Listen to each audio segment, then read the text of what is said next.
হাসিনা দেশে বিশৃঙ্খলা সৃষ্টির ষড়যন্ত্র করছে বললেন হাফিজ।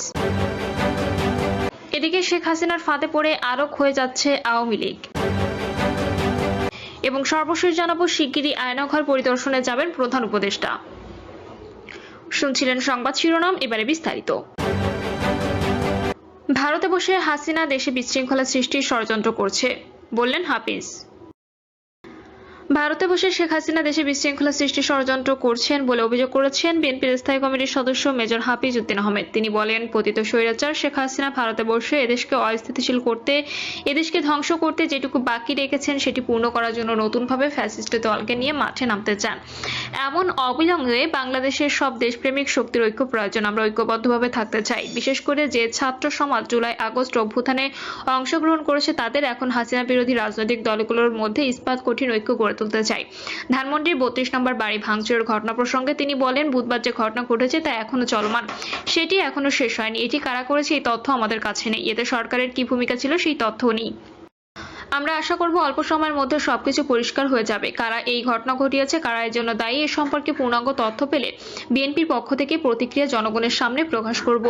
অপূর্ণ তথ্য নিয়ে কোনো মন্তব্য করা ঠিক নয়। মেজর হাফিজ বলেন, আমরা ধারণা করছি এগুলো গণতন্ত্রকে ধ্বংস করার জন্য, যা আগামী দিনে গণতন্ত্রের পথে বাধা হয়ে দাঁড়াতে পারে। সেজন্য কেউ কেউ বিশৃঙ্খলা সৃষ্টির চেষ্টা করতে পারেন। বিশেষ করে প্রতিবেশী রাষ্ট্রের হস্তক্ষেপ আছে কিনা তা জানার চেষ্টা করব। তিনি বলেন, এখন নির্বাচন হলে বিএনপি বিজয়ী হবে। সুতরাং একটি মহল চেষ্টা করছে এই নির্বাচনকে যত দীর্ঘায়িত করা যায় বিএনপিকে ক্ষমতা থেকে দূরে রাখার জন্য। কেন নির্বাচন দীর্ঘায়িত করা হবে এটি আমরা বুঝতে অক্ষম। শেখ হাসিনার ফাঁদে পড়ে আরো ক্ষয়ে যাচ্ছে আওয়ামী লীগ। শেখ হাসিনার ফাঁদে পড়ে দিন দিন আরো ক্ষয়ে যাচ্ছে আওয়ামী লীগ। অতীত কর্মকাণ্ডের জন্য অনুশোচনা না করে এখনো বিদ্বেষ ছড়ানো উস্কানিমূলক বক্তব্য দিয়ে চলেছে শেখ হাসিনা, যা খুব অসন্তোষ বাড়াচ্ছে জনমনে। ফলে দেখা যাচ্ছে প্রতিক্রিয়া তা ক্ষতিগ্রস্ত করছে আওয়ামী লীগকে। গত বছরের ৫ই আগস্ট ছাত্র জনতার অভ্যুত্থানে ক্ষমতাচ্যুত হন শেখ হাসিনা। প্রধানমন্ত্রীর পদ থেকে পালিয়ে গিয়ে ভারতে আশ্রয় নেন তিনি। এখনো সেখানে অবস্থান করছেন। ক্ষমতাচ্যুত হওয়ার পর থেকে বিদেশে বসে বিভিন্ন ধরনের উস্কানি ও বিদ্বেষপূর্ণ বক্তব্য দিয়ে যাচ্ছেন শেখ হাসিনা। ফোন কল করে দেশ বিদেশে অবস্থান করা দলের নেতাকর্মীদের সঙ্গে কথা বলেছেন। ভার্চুয়াল মাধ্যমে বিভিন্ন দেশে দলীয় কর্মসূচিতে বক্তব্য দিচ্ছেন। নেতাকর্মীদের সঙ্গে তার কথিত এসব ফোনালাপ ফাঁসও হয়েছে, যেখানে নেতাকর্মীদের উস্কে দেওয়ার পাশাপাশি জুলাই আগস্টের আন্দোলনকারীদের বিরুদ্ধে জিঘাংসা ছড়াতে দেখা যায় তাকে। দীর্ঘদিনের স্বৈরশাসন এবং ছাত্র জনতার আন্দোলন দমনে যে দমন পীড়ন ও নির্যাতন এবং হত্যাকাণ্ড চালানো হয় তার জন্য এখনো পর্যন্ত তিনি জাতির কাছে ক্ষমা চাননি। এমনকি এর জন্য তার মধ্যে কোনো অনুশোচনাও নেই, যার প্রকাশ তার বক্তব্য বিবৃতিতেও বিন্দুমাত্র উঠে আসছে না।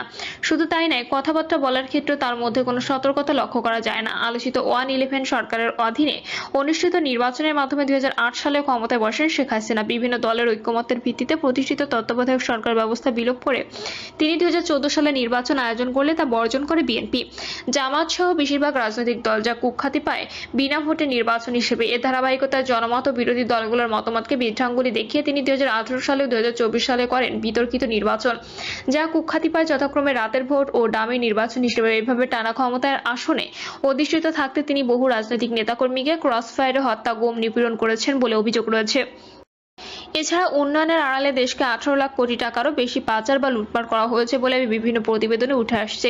তার সরকারের এহেন লুটপাট, দুর্নীতি ও নিপীড়নের বিরুদ্ধে আগে থেকেই ক্ষোভের দানা বাঁধছিল। গত জুলাইয়ে কোটা সংস্কার আন্দোলন শুরু হলে তা দমনে নিষ্ঠুরভাবে বল প্রয়োগ করে শেখ হাসিনা সরকার। রাজপথে আন্দোলনকারী ছাত্রদের উপর নির্বিচারে গুলি ছোড়ার পাশাপাশি হেলিকপ্টার ব্যবহার করে থাকে বিক্ষোভ দমনে।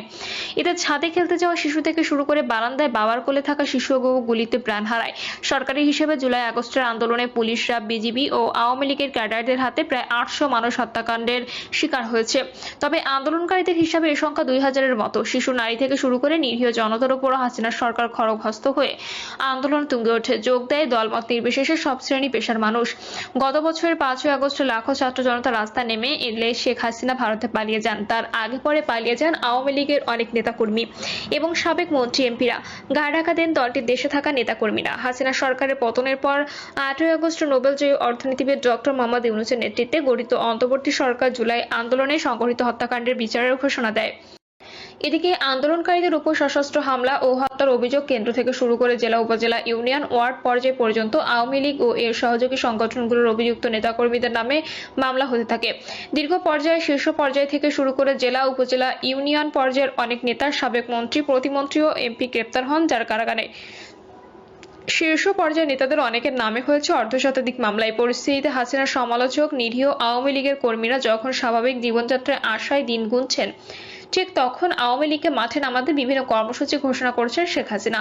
অভ্যুত্থানে গ্রাফিতির ওপর রাতের আধারে চোরাগোপ্তায় লিখতে বলা হচ্ছে হাসিনার নামে নানান স্লোগান, যা অভ্যুত্থানের কর্মীদের বিক্ষুব্ধ করছে। তার নির্দেশে এই ফেব্রুয়ারি মাসে আওয়ামী লীগের কর্মসূচি ঘোষণা করা হয়েছে। কর্মসূচি পালনের জন্য নেতাকর্মীদের রাস্তায় নামার নির্দেশ দিয়েছেন শেখ হাসিনা। এর মধ্যে লিফলেট বিতরণ করতে গিয়ে অনেকে গ্রেপ্তার হয়েছে। এছাড়া আন্দোলনকারীদের হুমকি দিয়ে তার নানান বক্তব্য ছড়িয়ে দেওয়া হচ্ছে আওয়ামী লীগ ও তার সহযোগী সংগঠনগুলোর নেতাকর্মীদের সোশ্যাল মিডিয়া প্ল্যাটফর্মে। এসব নিয়ে বিদ্বেষ ছড়িয়ে যাচ্ছে বিদেশে পালিয়ে নিরাপদে বিলাসী জীবনযাপন করতে থাকা দলটির কতিপয় নেতাকর্মী ও অ্যাক্টিভিস্ট। এতে ছাত্র জনতার অসন্তোষ আরো বাড়ছে। অসন্তোষের আগুনে ঘি ঢেলে দিয়েছেন সেই শেখ হাসিনা। রাতে তিনি নিষিদ্ধ ঘোষিত ছাত্রলীগের নেতাকর্মীর উদ্দেশ্যে ভাষণ দেবেন বলে আগে থেকে প্রচারণা চালাতে থাকেন। এই ভাষণের খবর ছড়িয়ে পড়ার পর বিক্ষুব্ধ হয়ে ওঠে ছাত্র জনতা। তাদের অভিযোগ, ভারতে বসে ভাষণ দিয়ে শেখ হাসিনা বিদ্বেষের আগুন ছড়াচ্ছেন। এই প্রেক্ষাপটে একদল বিক্ষুব্ধ ছাত্র জনতা ধানমন্ডি 32 নম্বর অভিমুখে মার্চ করার ঘোষণা দেয়। 1975 সালের 15ই আগস্ট নিহত হওয়ার আগ পর্যন্ত ধানমন্ডি 32 নম্বর সড়কের 10 নম্বর বাড়িতেই থাকতেন শেখ হাসিনার বাবা শেখ মুজিবুর রহমান। বাড়িটি পরবর্তী সময় বঙ্গবন্ধু স্মৃতি জাদুঘরে রূপান্তরিত করা হয়। শেখ হাসিনা ও তার দল আওয়ামী লীগের রাজনৈতিক কর্মসূচি শুরু হতে 32 নম্বরে শ্রদ্ধা নিবেদনের মধ্য দিয়ে। এমনকি হাসিনার অনুগত অনেক সরকারি আমলাও এখানে শ্রদ্ধা নিবেদন করে তাদের কার্যক্রম শুরু করতেন। এই বঙ্গবন্ধু ভবনের সামনে সন্ধ্যার পর থেকে সমবেত হতে থাকে ছাত্র জনতা। পূর্ব ঘোষণা অনুযায়ী রাত 9টায় শেখ হাসিনা ভার্চুয়াল ভাষণের সময় নির্ধারিত ছিল। যদিও হাসিনার অডিও ভাষণ প্রচার হয়, তার এই ভাষণকে কেন্দ্র করে ছাত্র জনতা ধানমন্ডি 32 নম্বরে বিক্ষোভ মিছিল করতে থাকে।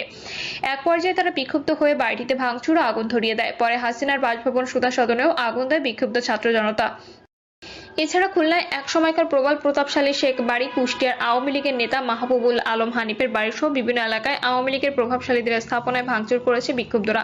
পর্যবেক্ষকরা বলছেন, শেখ হাসিনা সহ দলটি যেসব নেতাকর্মী ও অ্যাক্টিভিস্ট জুলাই হত্যার জন্য অনুশোচনা না করে বা নমনীয় না হয়ে উপরন্তু বিদেশে বসে বিদ্বেষ উস্কানি ছড়াচ্ছেন, তা দেশে থাকা আওয়ামী লীগের নিরীহ কর্মী সমর্থকদের প্রতিকূল পরিস্থিতিতে ঠেলে দিচ্ছে। কোটা আন্দোলন দমনে শেখ হাসিনার হঠকারিতা তার ক্ষমতাচ্যুত হওয়ার পরও বজায় থাকলে তা আওয়ামী লীগের আরো বিপর্যয় ডেকে আনবে। শেখ হাসিনার ফাঁদে পড়ে আওয়ামী লীগ আরো ক্ষয়ে যাওয়ার ঝুঁকিতে পড়ে যাবে।